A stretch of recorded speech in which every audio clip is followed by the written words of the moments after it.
ఇప్పుడు మనం చూసుకున్నట్లయితే మన గచ్చిబౌలి కానివ్వండి, కూకట్పల్లి, మాదాపూర్, హైటెక్ సిటీ, ఇక్కడ అన్నిట్లో కూడా ఏడేడైతే హాస్టల్ ఉన్నాయో రఫ్లీగా మనం ఒక 100 హాస్టల్ వేసుకున్నాం ఒక్కొక్క ఏరియాకి.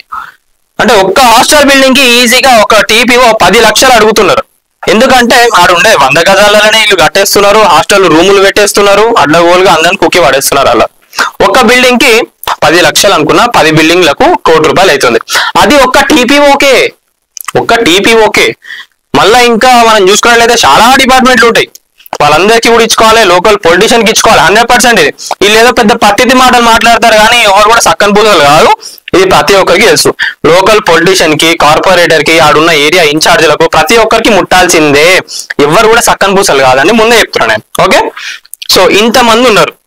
కానీ పాపం వీళ్ళు ఏంటంటే ఆఫీస్లలో వాళ్ళకి బయట ఛాన్స్ ఉండదు కాబట్టి పాపం ఆఫీస్లలో తీసుకుంటా ఉంటారు, దొరికిపోతా ఉంటారు, ఇంకా ఇట్లాంటివి చాలా ఉంటాయి. కానీ ఈ బిల్డింగ్ల పైన ఎప్పుడైతే గవర్నమెంట్ యాక్షన్ తీసుకుంటుందో, ఏవేవైతే ఇల్లీగల్ కన్స్ట్రక్టెడ్ చేసిన బిల్డింగ్స్ ఏవైతే ఉన్నాయో వాటిపైన ఎప్పుడైతే యాక్షన్ తీసుకుంటుందో నిజంగా అధికారులు కానివ్వండి, గవర్నమెంట్ కానివ్వండి గెలిచినట్టు.